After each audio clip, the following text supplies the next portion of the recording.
So I just want to hop on here real quick. The other day I did legs. Just gonna go over real briefly what I did and why I did it, and then I'm gonna go over like because I've been getting a lot of questions about like nutrition and food and how to get lean, how to get bigger. Should I go on this crash diet? Should I do this 2 week shred or whatever people are doing nowadays? And kind of just give my 2 cents, my opinion on it, and you could either take it or leave it. Um, but yeah, so what I did, I started off with what I do. No, I didn't do regular squats. I did Smith machine squats. So again, started off lightweight, just a bar, just to kind of get the legs warmed up. I think I told you guys before, if you want to ride like a spin bike, you guys want to do the stairs, walk on the treadmill, whatever you want to do. It's imperative to get warmed up, do some type of dynamic stretching, mix it up, whatever floats your boat. Go ahead and give that a try. But then, like I said, I get into the workout. So you could either do Smith machine squats, you could do barbell squats. But like I said, I like to start off light just with the bar. If you want to load up, 25s, 35s, 10s, 45s, whatever, you're comfortable warming up with, go ahead and start with that. And then just pyramid your, like I said, pyramid your weight up. So you go from 135 to 185, 225, 275, 315, 405. I don't know, maybe you're doing 505 for sets of 5 or 8. I just kind of like to ramp it up as I go. And then with this though, to really kind of increase the intensity, I did the squats, the Smith machine squats, and then right after my set, I got into walking lunges, and I did 15 steps each leg, so a total of 30 steps. I did 4 sets of that, and that just 4 sets each, and that just it really lit my legs up. I'd like to, hear from you guys. Give it a shot and let me know what you guys think. It'll really challenge you. It doesn't sound like much, but if you're using, towards the end, if you're using like, a decent working weight for your working sets, and then doing body weight lunges, and you're not rushing it. You're really, taking your time with your steps. It'll really light your legs on fire. So after that, I got into deficit stiff-legged deadlifts, and I use a hook grip. You can use a regular grip if you want, which would be basically pronated, or you could use a supinated grip. I like to use the hook grip. I feel like it just gives me a little bit more power. The way the bar is sitting in my hands. So yeah, try either way. Mix and match the grips. And I think I told you when I do the stiff leg deadlifts, all I'm doing is hinging at the hips, and I'm essentially keeping the bar close to my body. I'm not rounding my lower back, keeping a neutral spine, and I'm almost dragging the bar across my shins, and then just bringing it up for a slight pause, and then right back down again. You'll see it in the video. And then I finished off with front dumbbell goblet squats. Yeah, so again, just find a working weight. I think I worked up to a 100-pound dumbbell. When you're holding it in the front, it is a little bit more challenging. Doesn't sound like much weight, but again, depending on your fitness level, it could be challenging. So start, a little bit lower. Make sure you're getting the form down. I like to have my toes slightly pointed out, a little past shoulder width apart. But again, mix and match it. Maybe you want to go a little bit more narrow to focus on your quads, or a little bit wider to focus on your hamstrings, glutes.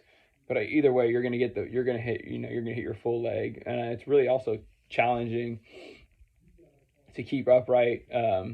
So also make sure you're engaging your core and you're not rounding your back or anything like that. Anyways, and then I finished with my normal extensions and leg curls. just to kind of burn out the legs. I think I did 3 or 4 sets. I don't know, anywhere between 12 to 15 reps. Anyways, what I really wanted to get into was more about the diet side of things. I don't even consider it a diet. It's more of a lifestyle change. A lot of people will ask me, oh, what should I do if I want to lose weight? Obviously, there's a lot of factors, and I'm not a certified nutritionist, but to me, the best way to go about it is having an understanding of, how much you're consuming. In order to lose weight, you need to be in a caloric deficit, and you have to understand, most people don't know. They're like, oh, I need to eat this specific food, or, and you might have, digestive issues, or some people, assimilate food differently. And obviously you should get tested for food allergies and stuff like that. But when it really comes down to the basics of it, you want to do something that's going to be sustainable for you.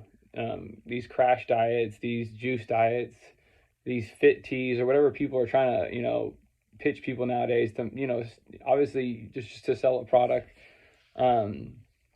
Most of the stuff, it's kind of, it's fad dieting, it's not something you can stay consistent with.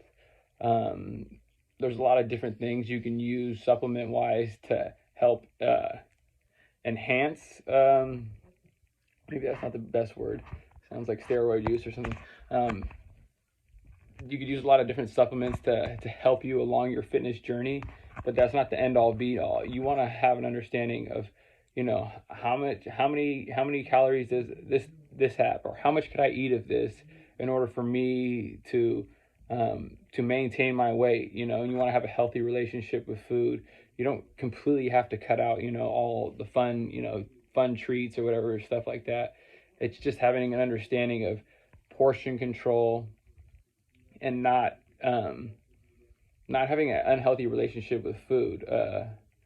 A lot of people think you need to eat a certain way, to look a certain way, no carb, keto, paleo, I don't know, there's the carnivore diet.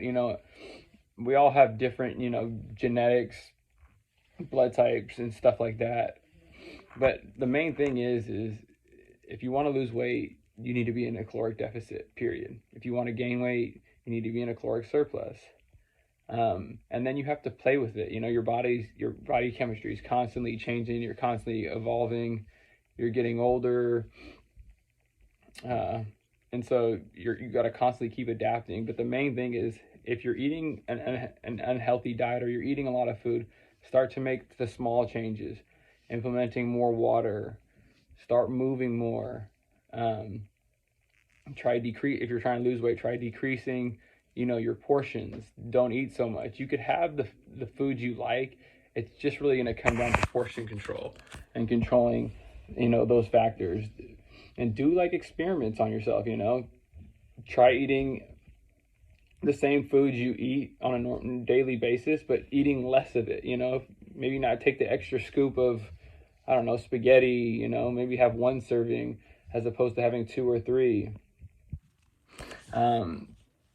Those are the things that are going to be sustainable, as opposed to trying to go on some crazy crash diet where I'm not going to eat any carbs, or I'm only going to eat, only fat and protein. That's not going to be sustainable, especially if you've been living a certain way for a certain amount of time. I mean, you don't become fit or healthy overnight. It takes time. It's just like anything else. Somebody doesn't become an artist overnight. They practice, they experiment. It's the same thing with fitness and health. You gotta stay consistent with it. If you're not working out at all, try going on a walk for 10 minutes a day, starting off. Something that's sustainable. Most people are trying to have the quick fix. They want that panacea. There is no one size diet that fits all.